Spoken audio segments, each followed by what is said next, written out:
تھوڑے پیچھے کر دیں، بس ٹھیک ہے. اردو تھوڑے پیچھے کر دیں.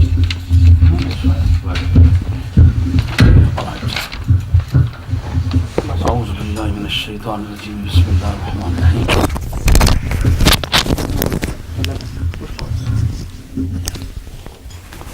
الٹا لگا رہے ہیں.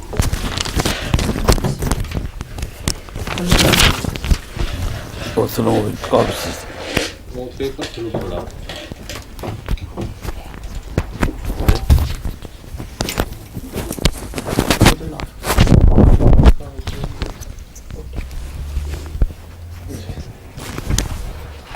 پیپر تھلے ٹیکے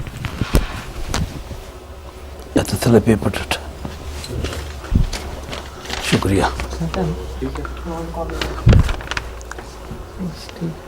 آپ لوگ شام کی نماز کیا بجے پڑھتے ہیں؟ جی 9:40. ابھی گھنٹہ بھر وقت ہے نا.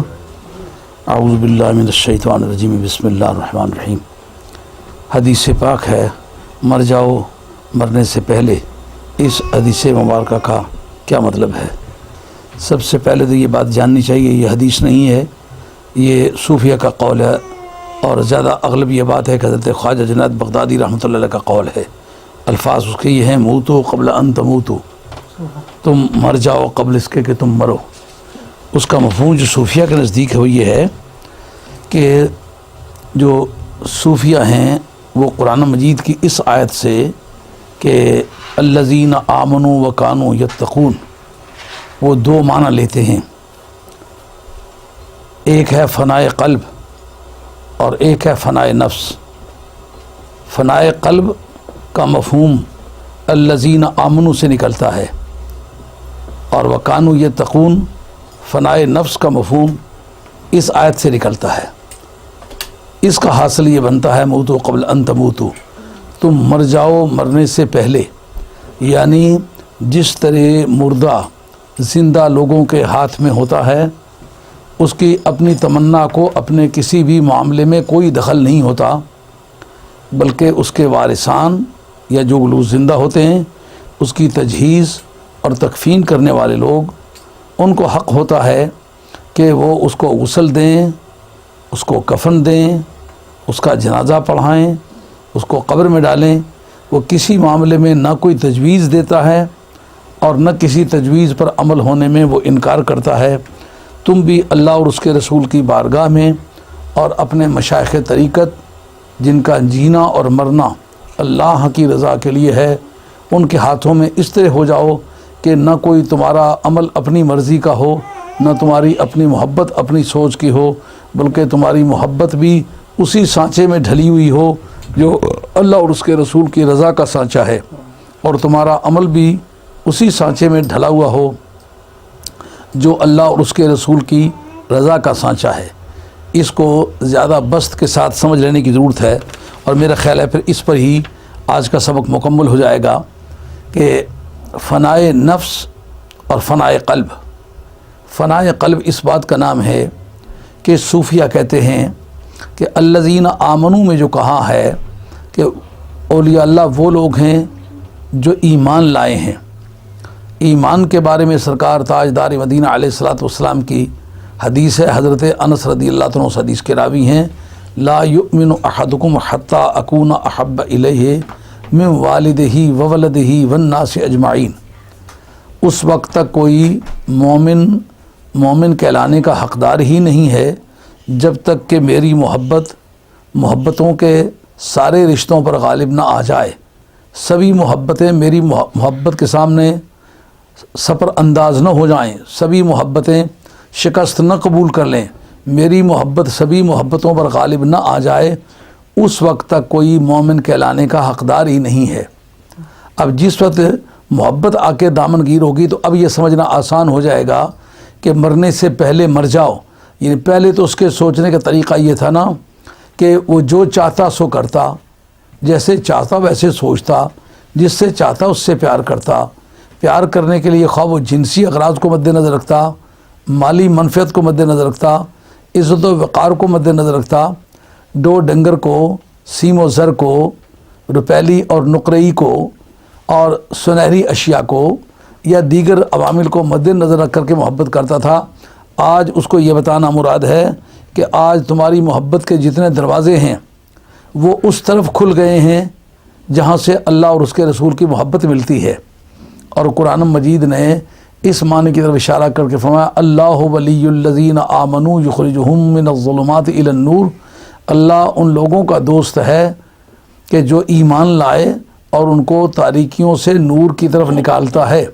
یعنی باقی جتنی محبتیں ہیں ان کے اندر تاریکی ہے، ایک سچی محبت ہے جو اللہ کی ہے اور اس کے رسول کی محبت ہے، اس کے اندر روشنی ہے۔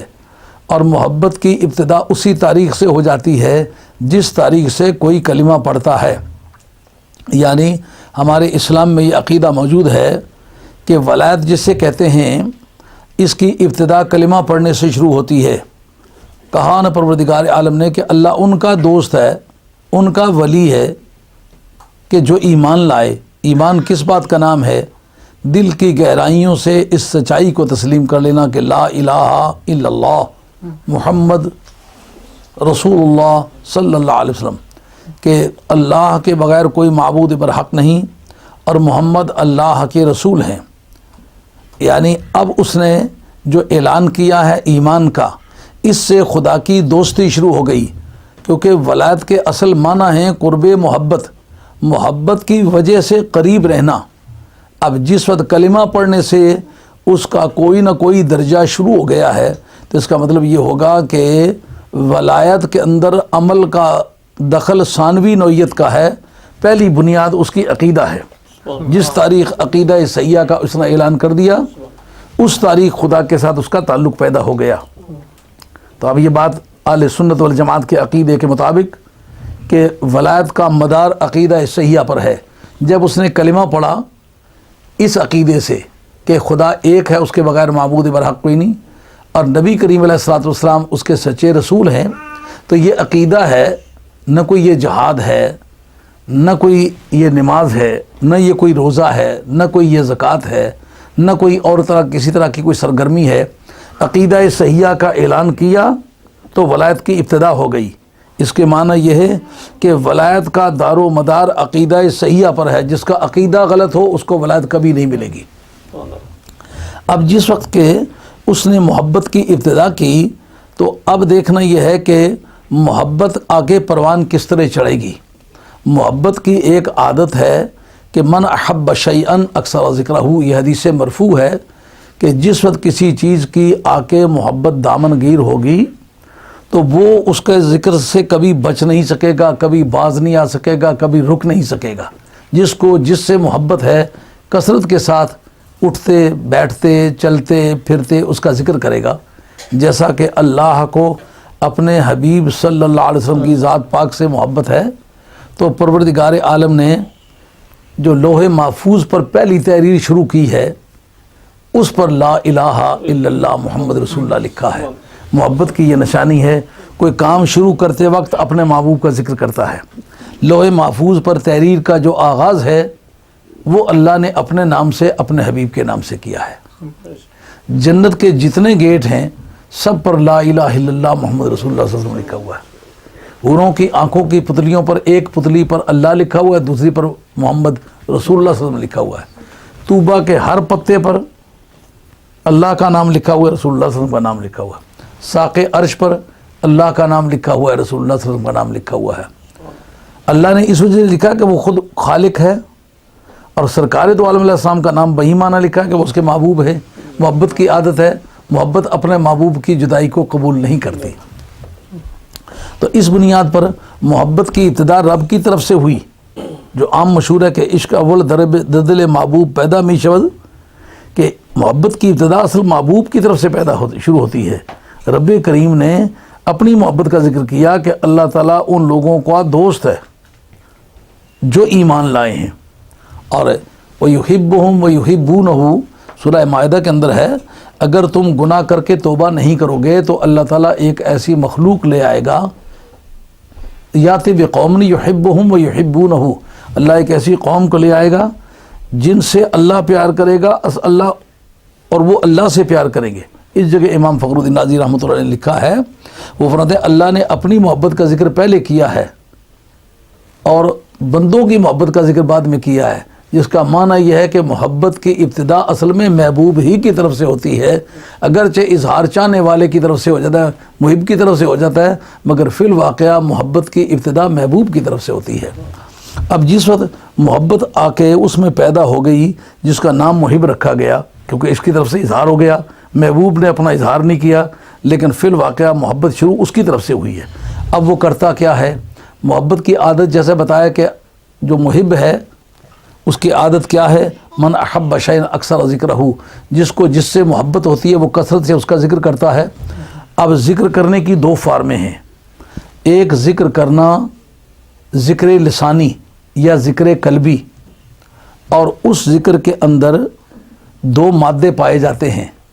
ایک مادہ ہے پروردگار عالم کی ان صفات کا کہ جن صفات کا وجود ذات باری میں پایا جاتا ہے، جیسا اللہ رحمان ہے، رحم کرنے والا ہے، اللہ پالنے والا ہے، اللہ زندہ ہے، اللہ قائم دائم ہے، ان کو کہتے ہیں صفات ایجابیہ، صفات ثبوتیہ، یہ اللہ کے اندر یہ پائی جاتی ہیں یہ صفتیں۔ اور ایک ذکر کی وہ فارم ہے جو صفتیں اللہ تعالیٰ کی ذات میں نہیں پائی جاتی، ان کا رد کرنا، اس کا نام ہے تسبیح۔ مثلا لوگوں نے کہا کہ مریم جناب پروردگار عالم کی بیوی ہیں، رب نے کہا اللہ بیوی سے پاک ہے۔ عیسیٰ علیہ السلام کے متعلق کہا کہ وہ اللہ کے بیٹے ہیں، رب نے کہا رب بیٹوں سے پاک ہے۔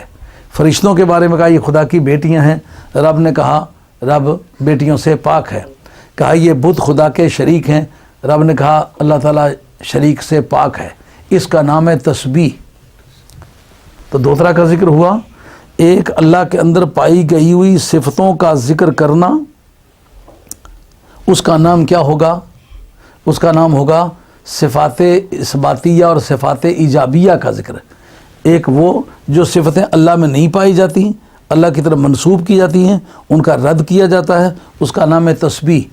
تسبیح اور ذکر، جو ذکر کیا جاتا ہے صفات ثبوتیہ کا، اس کی پھر دو فارمیں ہیں، ایک حمد باری تعالیٰ ہے اور ایک برکت باری تعالیٰ ہے۔ الحمد کے بارے میں کہا الحمدللہ رب العالمین، برکت کے بارے میں کہا تبارک الذی بیدہ الملک، تبارک الذی نزل الفرقان علی عبدہ لیکون للعالمین نذیرا۔ ساری تعریفیں اللہ کے لیے ہیں جس نے سارے جہان کا پالنے والا ہے۔ اور الحمدللہ الذی انزل علی عبدہ الکتاب ولم یجعل لہ عوجا، ساری تعریفیں اس خدا کی ہیں جس نے اپنے بندے پر کتاب نازل فرمائی اور اس کے اندر کوئی ٹیڑھا پن نہیں چھوڑا۔ اور برکت والی ذات ہے وہ کہ جس کے قبضہ قدرت میں ملک ہے، برکت والی ہے وہ ذات جس نے اپنے بندے پر فرقان نازل فرمایا۔ یہ اس کی دو فارمیں بنی، ایک حمد کے مادے سے اور دوسرا برکت کے مادے سے، یہ صفات ثبوتیہ کے بارے میں ہے، اور دوسرا صفات سلبیہ کے بارے میں، یعنی پاک ہے یسبح للہ ما فی السماوات و ما فی الارض، زمینوں میں آسمانوں میں جو کچھ ہے وہ اس کی تسبیح بیان کرتا ہے، یعنی وہ ظاہر کرتا ہے کہ رب شریک سے پاک ہے، اولاد سے پاک ہے، بیوی سے پاک ہے، شریک سے پاک ہے۔ سبح للہ ما فی السماوات والارض، زمین و آسمان میں جو کچھ ہے اس نے اللہ تعالیٰ کی پاکیزگی بیان کی ہے، یعنی ان صفتوں کا رد کیا ہے جو اللہ کی شان کے لائق نہیں ہیں، اور جو صفتیں رب کی طرف منسوب کی جاتی ہیں اور اللہ تعالیٰ ان کو پسند نہیں کرتا، نہ خدا کی شان کے لائق ہیں۔ اس جگہ سبح اسم ربک الاعلی الذی خلق فسوی، اس پروردگار کی تسبیح بیان کرو، یعنی اس اللہ کی ذات پاک کو ان عیبوں سے پاک ظاہر کرو جو عیب بطور صفت کے ذات باری کی طرف منسوب ہوتے ہیں۔ اب دوسری صورت کیا نکل آئی؟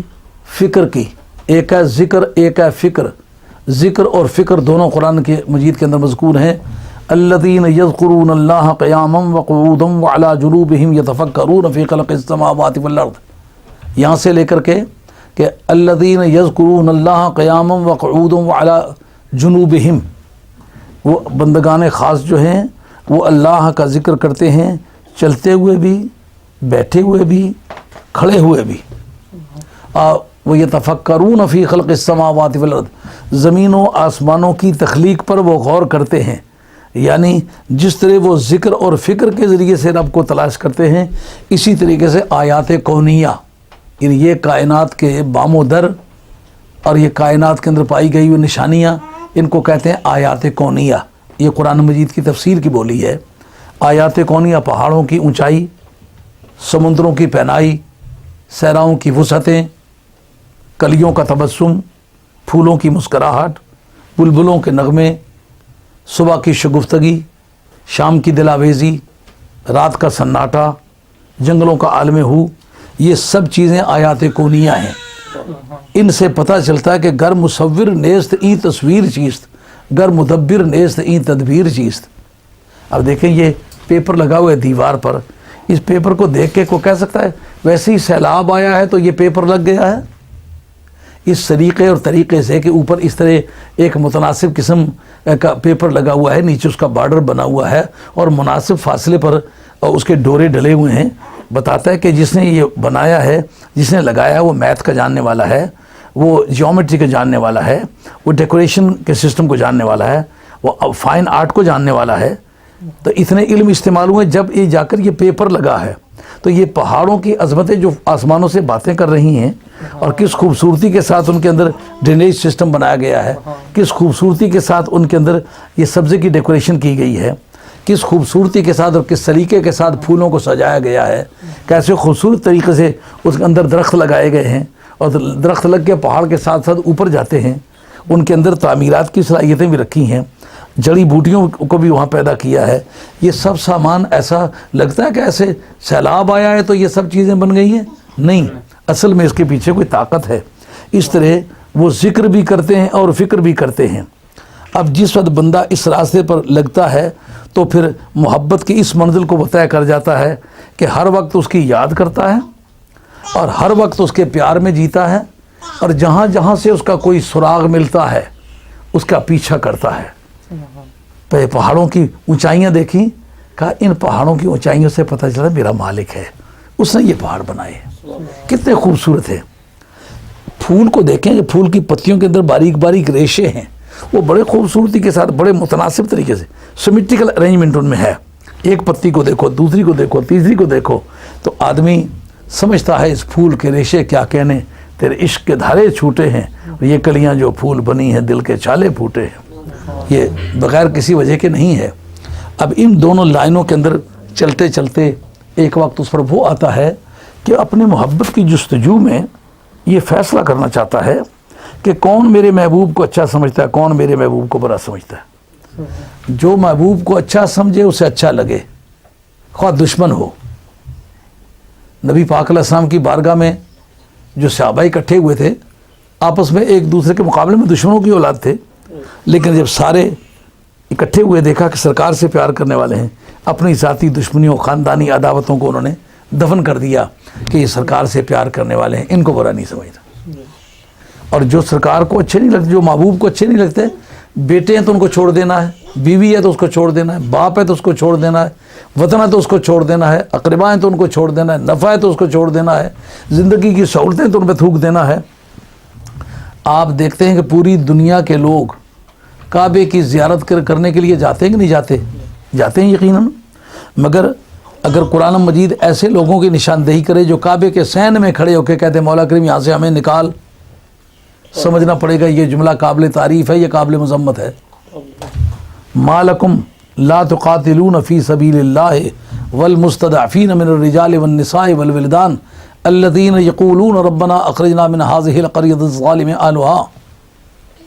قرآن مجید نے کہا اے محبوب کبریا تم بھی اور تمہارے صحابہ بھی سنو، کیوں نہیں لڑتے ان کے بارے میں، ان مردوں اور عورتوں کے بارے میں جو کمزور سمجھے گئے ہیں، ان بچوں کے بارے میں جو کعبے کے صحن میں کھڑے ہو کے کہتے ہیں مولا کریم ہمیں اس شہر سے نکال. یعنی نبی پاک علیہ السلام کے وہ صحابہ جو مکے میں رہ گئے تھے، ایک سجدہ کرے تو 1,00,000 سجدے کا ثواب ملتا تھا، 1 ریال خرچ کر دے تو 1,00,000 ریال کا ثواب ملتا تھا. وہ کہتے ہیں مولا کریم اس شہر سے ہمیں نکال. قرآن مجید نے ان کی مذمت نہیں کی، قرآن مجید اس کے بارے میں ایکسپلینیشن کال کر رہا ہے نبی پاک علیہ السلام سے بھی، سرکار کے غلاموں سے بھی، کہ لڑتے کیوں نہیں ہو، ان کی تو تمہیں حمایت کرنی چاہیے، ان کو پروٹیکشن فراہم کرنی چاہیے، ان کو تحفظ مہیا کرنا چاہیے، کیوں نہیں کرتے ہو.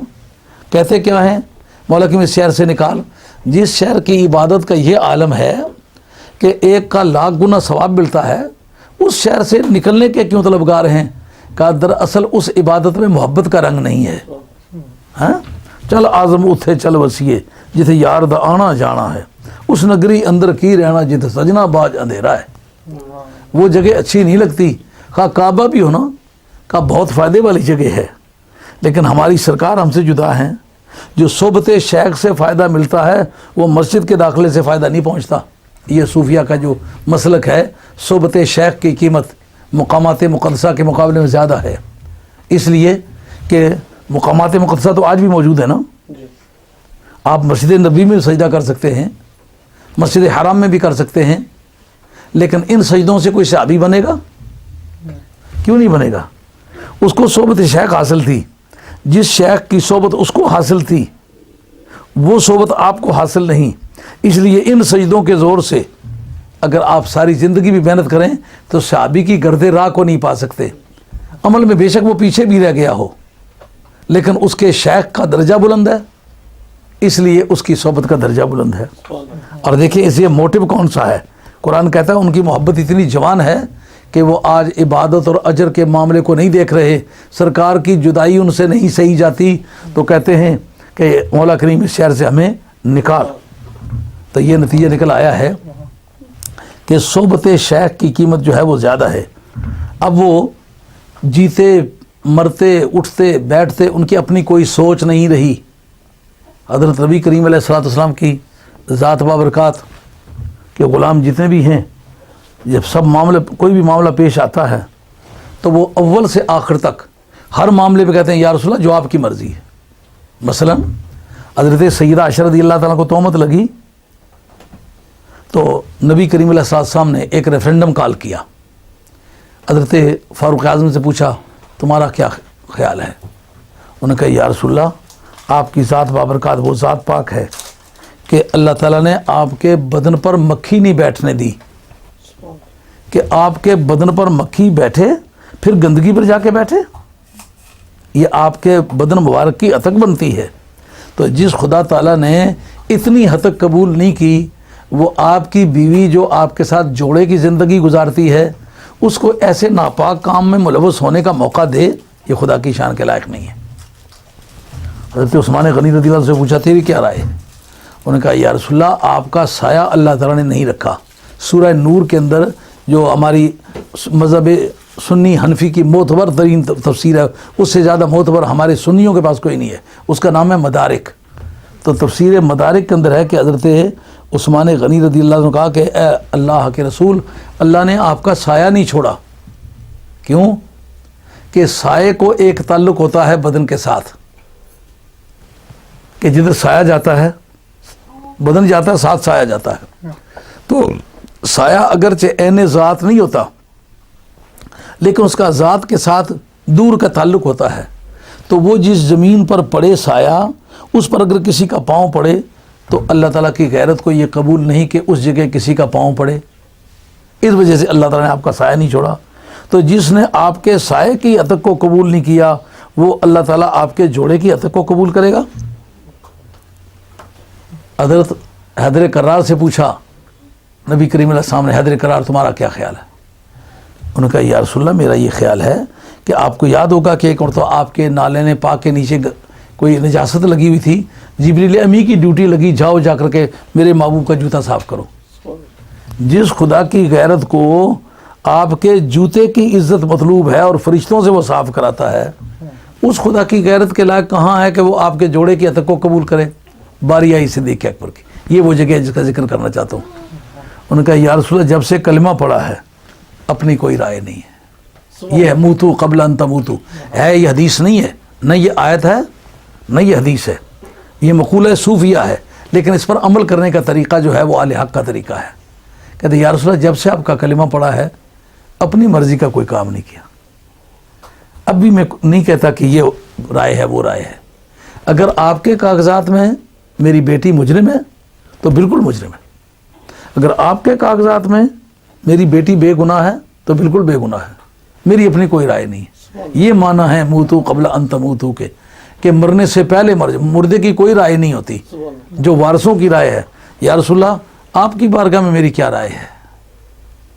جو آپ کی مرضی ہے وہی میری مرضی ہے, جیسا کہ حضرت فاروق اعظم رضی اللہ عنہ کتاب الامارت کے اندر حدیث آتی ہے، ایک مرتبہ آپ سے پوچھا گیا فاروق اعظم رضی اللہ عنہ سے، ما کنت عند رسول اللہ صلی اللہ علیہ وسلم، حضور کی بارگاہ میں آپ کا مقام کیا تھا؟ انہوں نے کہا کنت عبدہ و خادمہ، میں تو حضور کی بارگاہ کا غلام تھا اور تو کچھ نہیں تھا۔ انہوں نے کہا ان دنوں پوچھنا چاہتے ہیں جب کہ آپ رومن امپائر کو اور پرشین امپائر کو ٹاپل کر چکے ہیں، اس وقت آپ سے پوچھنا چاہتے ہیں، آپ بتائیں اس وقت آپ کا درجہ کیا ہے؟ آپ فرماتے ہیں مسلی کا مسل جمل انفن یتبع قائدہ فلینظر قائدہ ای وجہ یقودہ، آج میری حیثیت ایسی ہے جیسا ایک اونٹ ہو، اونٹ کی ناک میں نکیل ہو اور اس کے ساتھ مہار پڑی ہوئی ہو، مہار شتربان کے ہاتھ میں ہو، جدھر جدھر شتربان چلتا جائے گا اونٹ پیچھے پیچھے چلنے کا پابند ہے، اونٹ کو اپنی ذاتی رائے استعمال کرنے کا کوئی حق نہیں۔ میں آج سرکار کا اونٹ ہوں، ایک کوئی رمز پچھاڑو یارو بہتیاں کیڑیاں گلاں، میں دتی اتباغ بلوچا جدھر چلائے چلا۔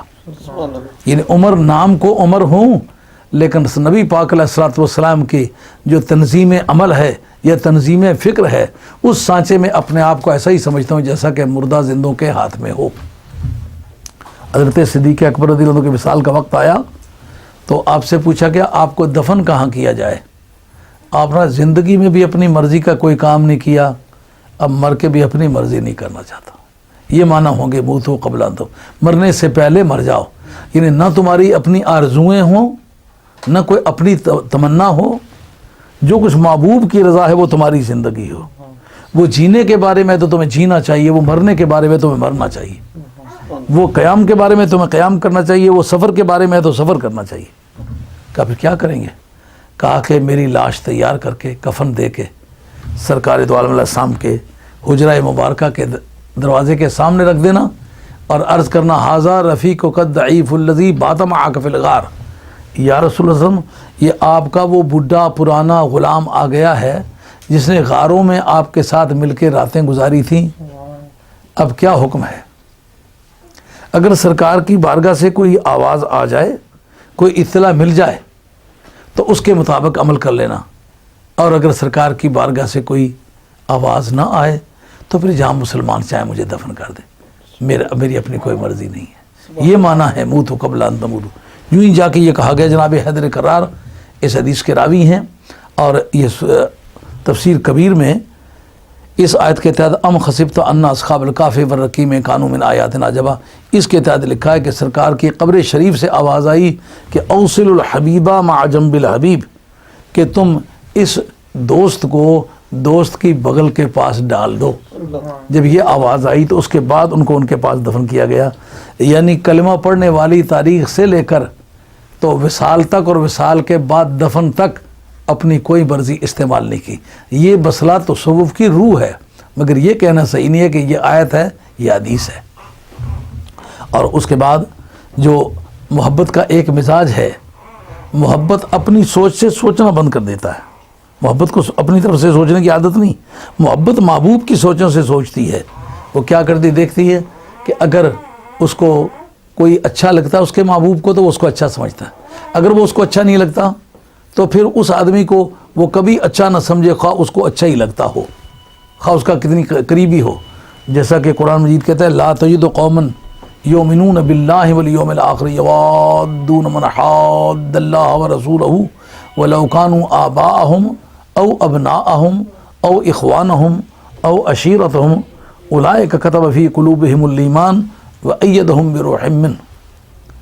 قرآن مجید کہتا ہے اے میرے محبوب، آپ ان لوگوں کو کبھی نہیں پائیں گے، کن لوگوں کو؟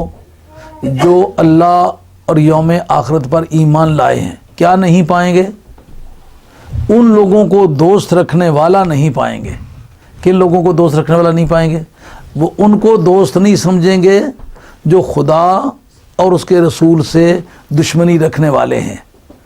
وہ خدا اور اس کے رسول سے دشمنی رکھنے والے، خواہ ان کے باپ لگتے ہوں یا ان کے بھائی لگتے ہوں، ان کے بیٹے لگتے ہوں یا بھائی لگتے ہوں یا قریبی رشتہ دار لگتے ہوں، یعنی باپوں سے لے کر بیٹوں سے لے کر بھائیوں سے لے کر تمام اقربا تک کسی کو بھی وہ اچھا نہیں سمجھتے جب تک کہ وہ اللہ اور اس کے رسول کو اچھا نہ لگے۔ یعنی محبت کی عادت کیا ہے؟ محبت اپنے آپ کو مر کے مٹا دیتی ہے، ظاہر کر دیتی ہے، نہ میری کوئی اپنی سوچ ہے، نہ میرا کوئی اپنا منصوبہ ہے، نہ کوئی میرا اپنا پروجیکٹ ہے۔ جو میرے محبوب کی سوچیں ہیں میں نے اپنے آپ کو اس میں گم کر دیا ہے۔ جو کچھ میرا محبوب چاہتا ہے میں وہی چاہتی ہوں، جو کچھ میرا محبوب ناپسند کرتا ہے میں وہی ناپسند کرتی ہوں۔ یہ محبت بتا دیتی ہے۔ تو اس جگہ قرآن مجید نے اس مسئلے کی تائید کر دی کہ جو چاہنے والے ہیں وہ محبوب کی سوچوں سے سوچتے ہیں، جس طرح کہ ایک مردہ زندوں کے ہاتھ میں جا کے اپنی مرضی سے سوچنا بند کر دیتا ہے، اسی طریقے سے دنیا محبت میں قدم رکھنے والا، دنیا ولایت میں قدم رکھنے والا، وہ اپنی آرزوؤں اور اپنی تمناؤں کے سارے زندگی گزارنے کے بجائے تمناؤں اور آرزوؤں کے سارے رابطے کاٹ کے اپنے آپ کو محبوب کا پابند سلاسل کر دیتا ہے۔ وہ اس کے جینے پہ راضی ہے تو وہ جینا پسند کرتا ہے، اس کے مرنے پہ راضی ہے تو مرنا پسند کرتا ہے۔ موتو قبل ان تموتو۔ اس کے بعد کی بات ہے کہ جس وقت وہ ذکر کرتا ہے تو ذکر کس کا کرتا ہے؟ اپنے محبوب کا ذکر کرتا ہے۔ الذین یذکرون اللہ قیاما وقعودا وعلی جنوبہم یسبحون اللیل والنہار لا یفترون۔ وہ رات کو بھی تسبیحیں کہتے ہیں، دن کو بھی تسبیحیں کہتے ہیں، اور پھر وہ تھکتے نہیں ہیں کسی وقت بھی۔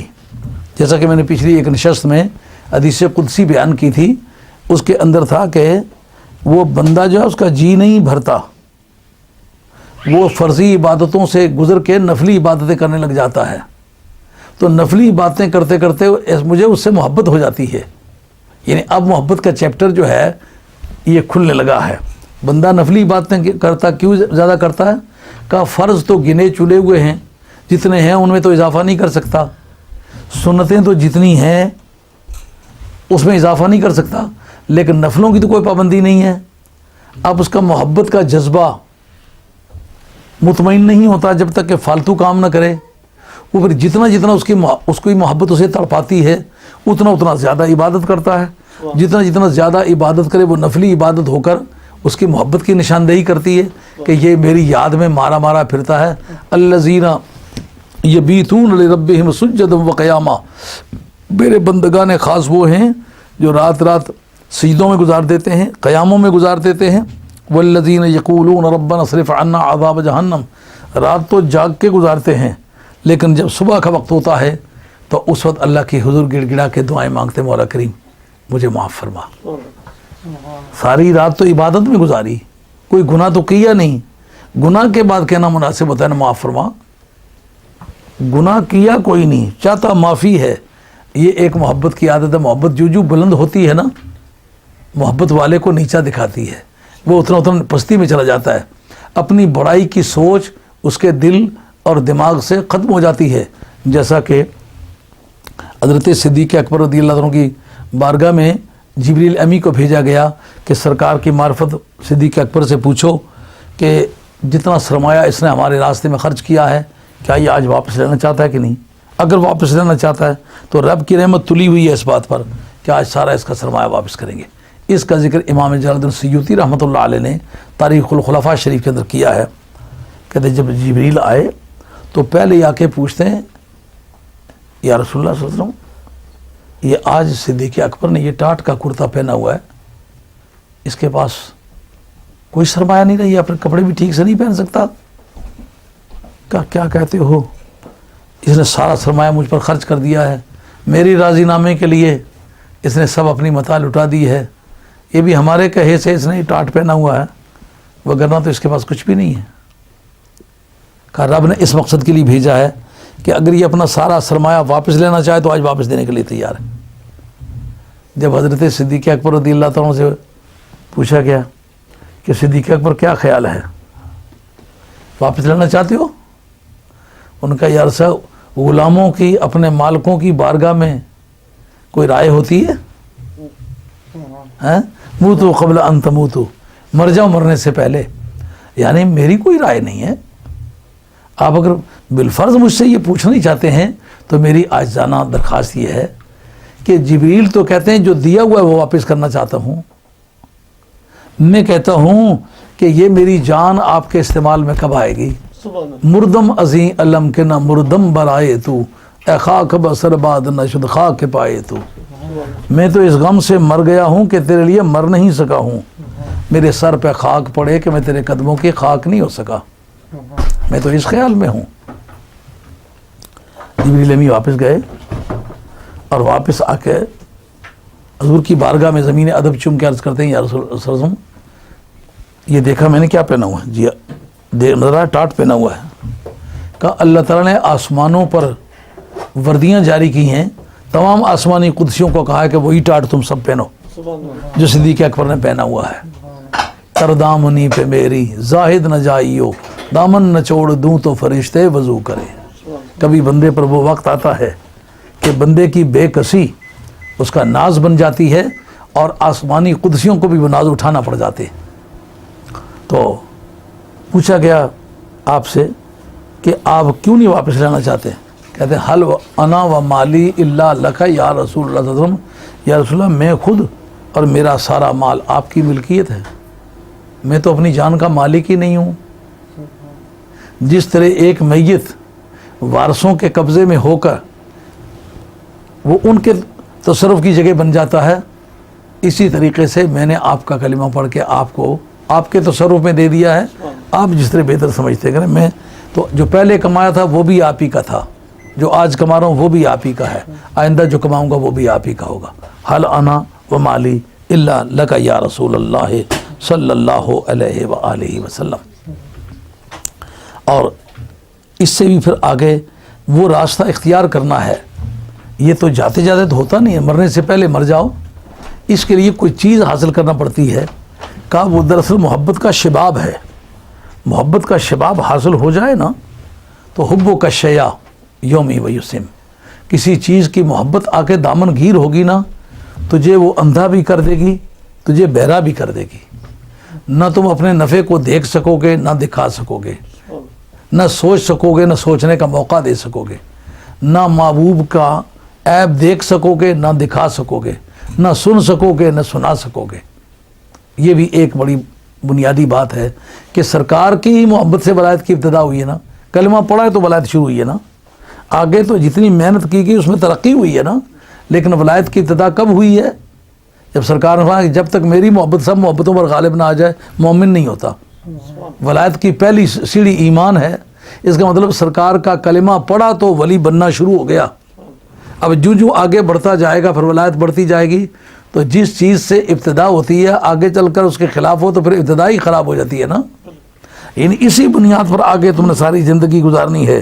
محبت میں آگے بڑھتے جاؤ گے، جو آگے بڑھتے جاؤ گے تو پھر وہ کیفیات آگے بڑھنے لگے گی اور زندگی میں ہمیشہ ارتقا رہے گا. اب طریقہ کار کیا ہے؟ وہ محبت کہاں سے لی جائے، کیسے لی جائے؟ اس جگہ مسلم شریف کا حدیث ہے علیکم بمجالس آل ذکر، تم ہمیشہ آل ذکر کے مجلسوں کی پابندی کیا کرو. اور اس فیضا خلوتا، جس وقت اس مجالس سے تمہیں معلومی ہو جائے فحرک لسانک ما استطعت او کما قال علیہ الصلوۃ والسلام. ان مجلسوں سے جب تم جدا ہو تو پھر جتنا بھی تم سے بنائے زبان کو حرکت میں رکھا کرو. اگر اس زبان کو ذکر الہی کی حرکت میں رکھو گے تو دوبارہ مجلس میں جانے تک زوال نہیں ہوگا، نہیں تو پھر جو اس ذکر سے جدا ہوتے جاؤ گے زوال ہوتا جائے گا. تو پھر کیا طریقہ کار ہوا؟ موتو قبل انت موتو کا سبق پڑھنے کے لیے اعلی محبت کی مجلس کرنی پڑے گی. کیونکہ محبت جب تک جوبن میں نہیں آئے گی نا اس وقت تک اس احساس سے بیگانہ کبھی نہیں ہونے دے گی کہ تم زمین کے مالک ہو، مکان کے مالک ہو، جان کے مالک ہو، بیوی والے ہو، بچے والے ہو، تم دکان والے ہو، سامان والے ہو، تمہارا اتنا بینک بیلنس ہے. موتو قبل انت موتو کا سبق پڑھنے کے لیے تمہیں کسی اعلی محبت کی مجلس کرنی پڑے گی. اس قدر مجلس کرنی پڑے گی کہ ان سب چیزوں پر وہ جذبہ جو ہے وہ غالب آ جائے. جیسا کہ حضرت معاذ بن جبل رضی اللہ عنہ سے حدیث روایت کی حضرت امام مالک رحمۃ اللہ موطا میں، اور حاکم نے اپنی مستدرک میں، اور دارمی نے اپنی سنن دارمی میں، اور بحقی نے سنن کبریٰ کے اندر حدیث کے الفاظ جو ہیں وہ یہ حضرت معاذ ابن جبل رضی اللہ تعالیٰ عنہ فرماتے ہیں کہ حضور نبی کریم علیہ السلام نے مجھ سے فرمایا کہ میرے مولا نے مجھے یہ کہا، یہ حدیث قدسی ہے کہ وجبت محبتی للمتعابین فی اللہ، میری محبت ان کے لیے واجب ہو گئی ہے، حالانکہ مجھ پر وجوب نہیں، وجوب تو کہتے ہیں کہ ڈیوٹی کو کوئی دوسرا ہو تو ڈیوٹی دیتا ہے، مگر کبھی محبت کی بھی عادت ہے، محبت اپنے ذمے خود ڈیوٹی لے لیتی ہے۔ رب کہتا ہے مجھے کسی نے یہ ڈیوٹی نہیں دی، مگر میں نے اپنی رحمت کے ذمے یہ ڈیوٹی لگا دی ہے کہ میری محبت ان کے لیے واجب ہے، یعنی ان سے محبت کرنا میرا ضروری ہے۔ میں خدا ہونے کی شان کو مد نظر رکھتے ہوئے کہتا ہوں کہ ان سے محبت میں ہر حالت میں کروں۔ کون کون سے لوگ؟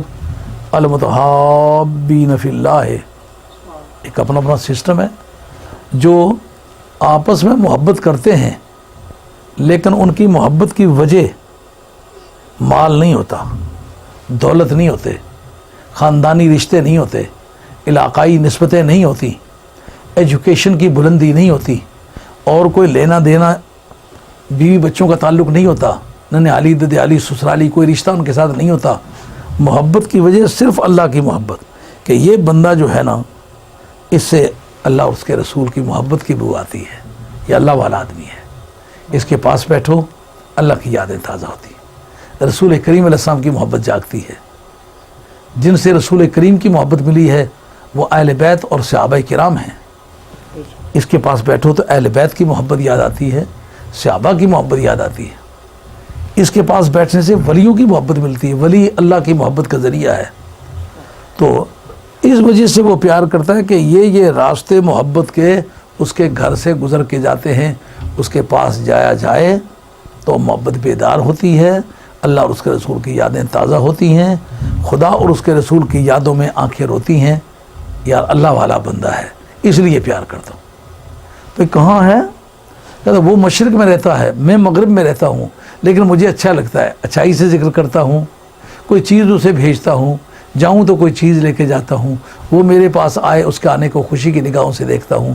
میری اس سے جو محبت ہے کسی دنیاوی نفع کے لیے نہیں ہے، میں اللہ کی رضا کے لیے ہے، اس سے مجھے خدا کی تعلیم ملتی ہے، احکام الہیہ سمجھ میں آتے ہیں، حلال اور حرام کا فرق پتہ چلتا ہے، بیٹی اور بہن کا فرق پتہ چلتا ہے، جائز اور ناجائز کی تمیز مجھے حاصل ہوتی ہے۔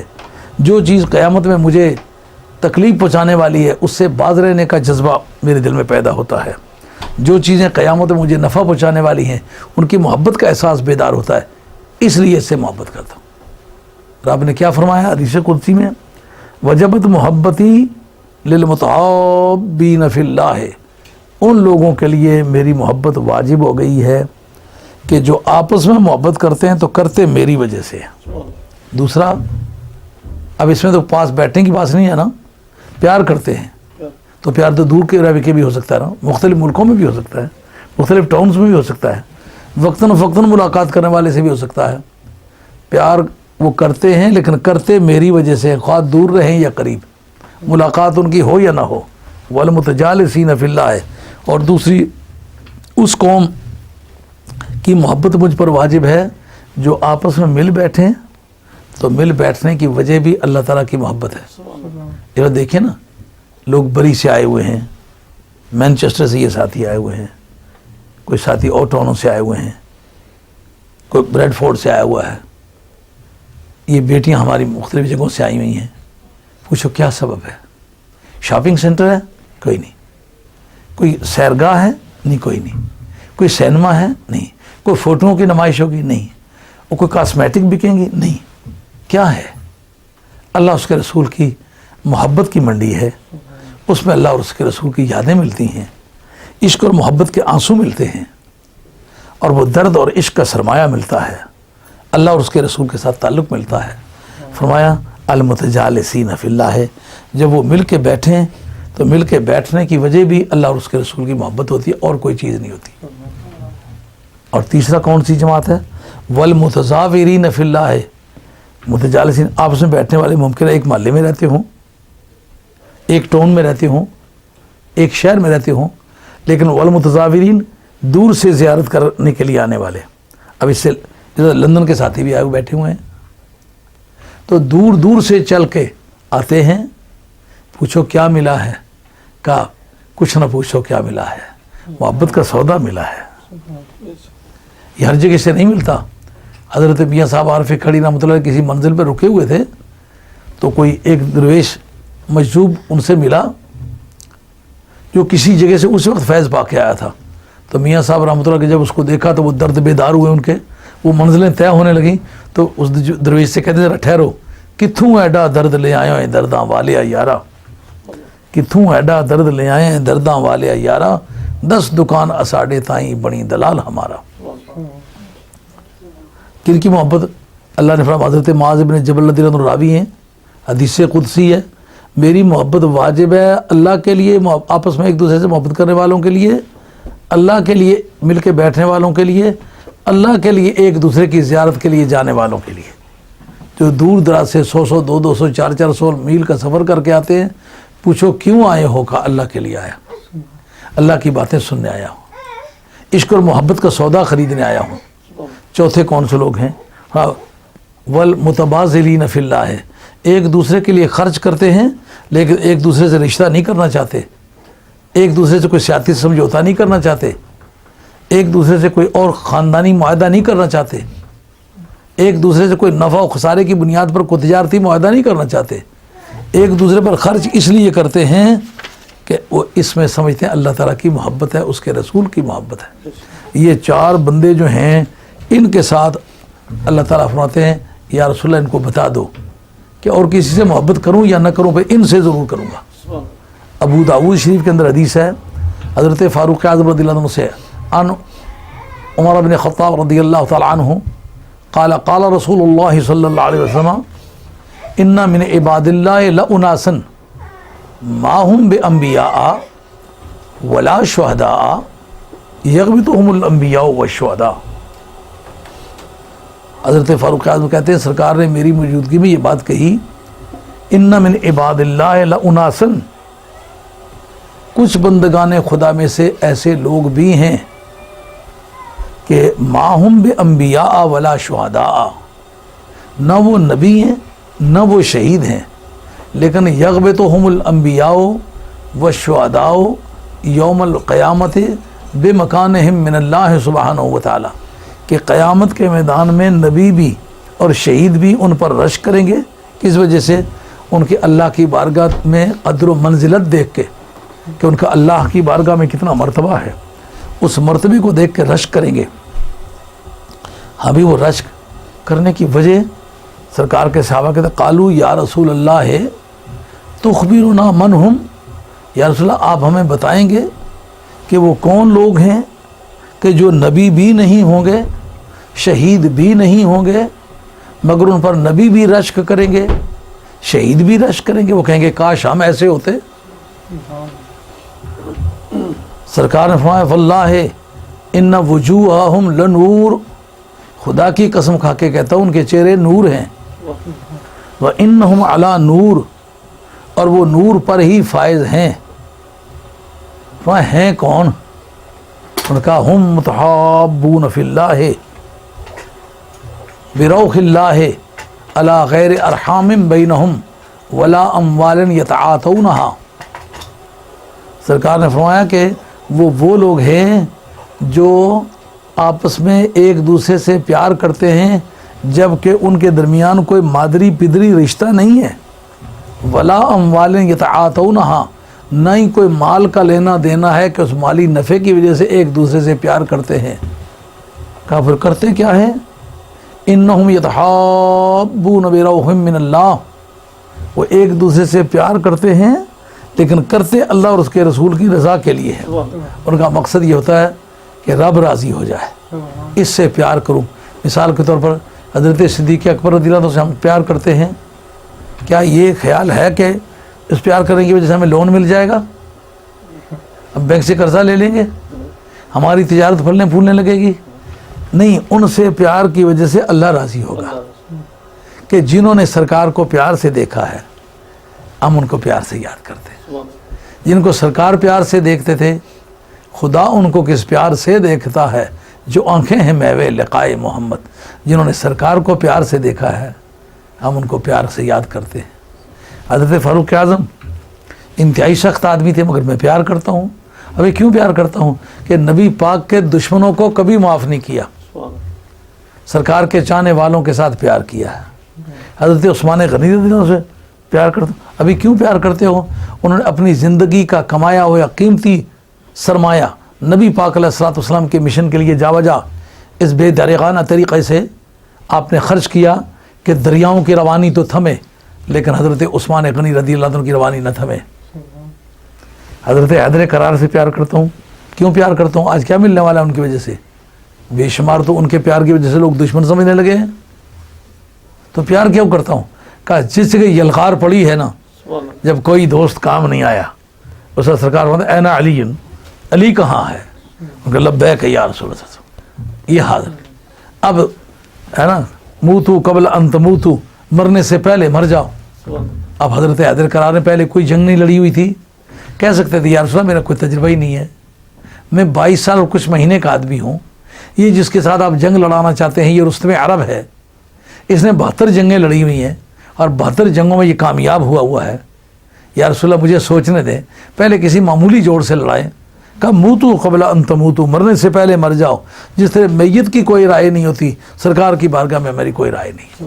ما کان للمؤمن ولا مؤمنۃ اذا قضى الله ورسوله امرا ان يكون لهم الخيرة من امرهم. قرآن نے کہا ہے کہ کسی کلمہ پڑھنے والے مرد یا عورت کو اپنی طرف سے کوئی رائے قائم کرنے کا حق نہیں ہوگا جبکہ نبی پاک علیہ السلام اور ان کا اللہ کوئی فیصلہ کر دے. علی, علی کہاں ہے؟ یہ رہا علی. کیا حکم ہے یا رسول اللہ؟ کہا وہ سامنے دشمن للکار رہا ہے. ان کا کوئی بات ہی نہیں. آنن فآنن, جو سب سے بڑا رستم تھا بدر شریف میں, جا کر اس کے مقابلے میں کھڑے ہوئے. کہا کر وار. ان کا پہلے وار میں کروں تو دوسرا کوئی نہیں کر سکا کرتا. ان کا پہلے تمہارا علی سے واسطہ ہی نہیں پڑا. کہا بتاؤ کون ہو؟ ان کا مجھے چھاننا چاہتے ہو؟ انا الذی سمتنی امی حیدرا درغام آجام ولکن کسورا.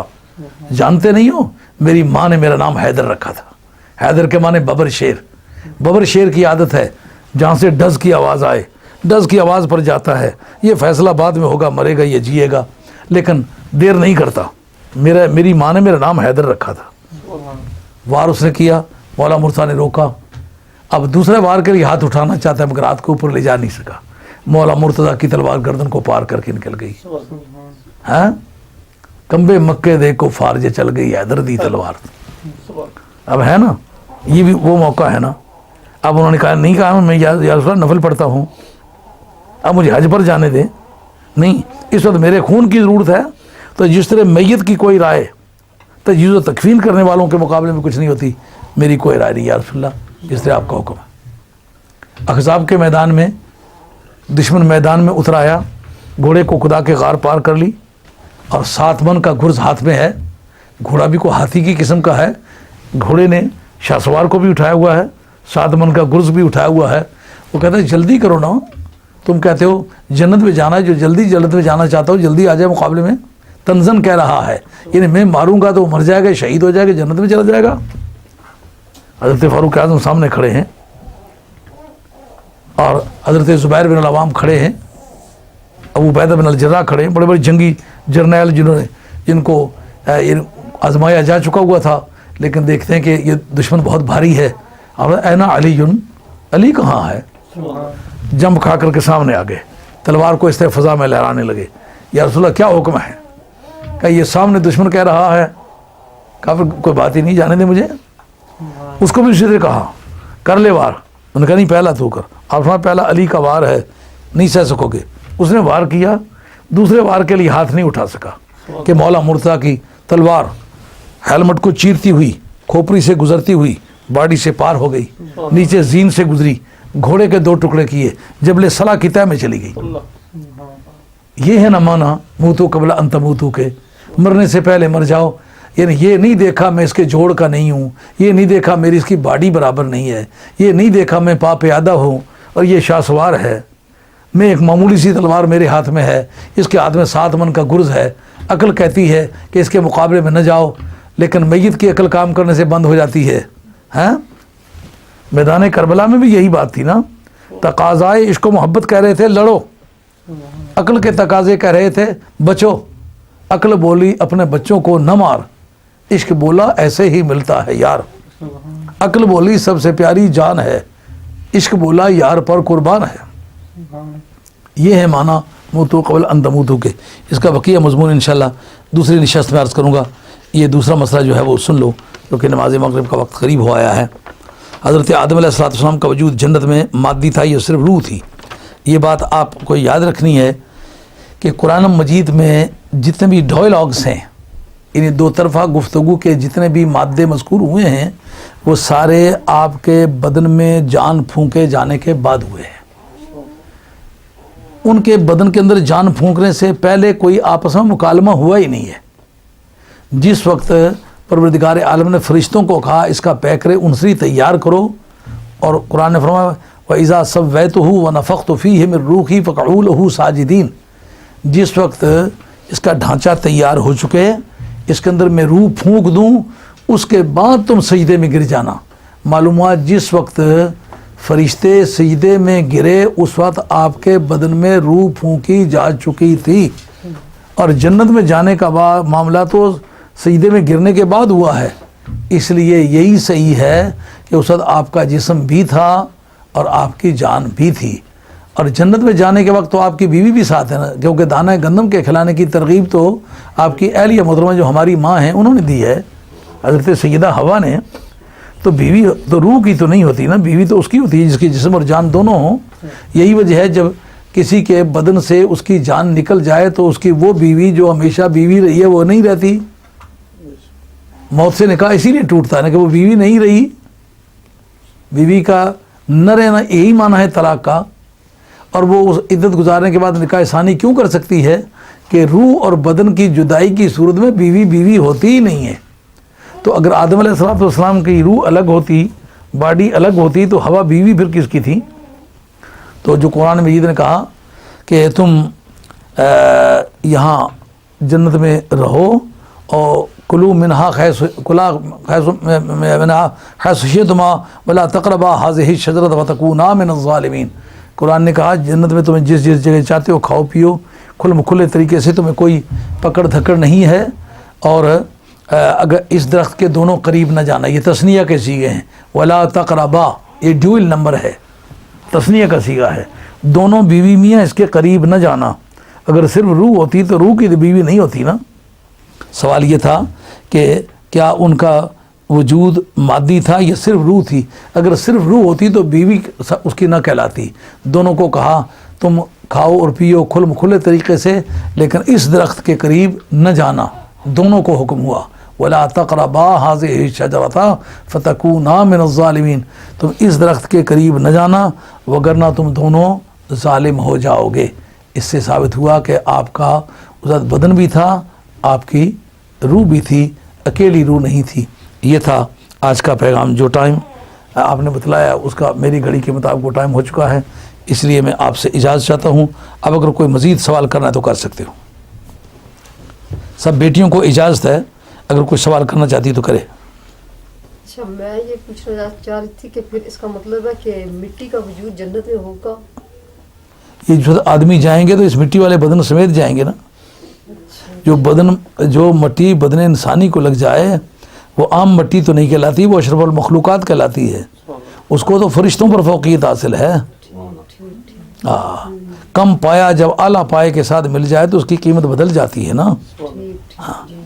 جو ہمارا عقیدہ وہابیوں کا بھی عقیدہ ہمارے ساتھ شریک ہے کہ جو مٹی نبی پاک علیہ السلام کی قبر اطہر کی، سرکار دو عالم علیہ السلام کے کفن مبارک کے سرکار کی باڈی سے لگی ہوئی ہے، اس کا درجہ کعبہ شریف سے افضل ہے، مسجد نبوی سے افضل ہے، بیت المقدس شریف سے افضل ہے، عرش الہی سے افضل ہے، لوح سے افضل ہے، قلم سے افضل ہے۔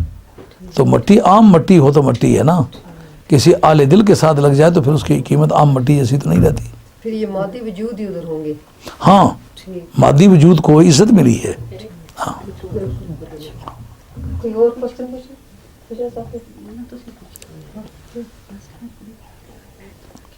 جی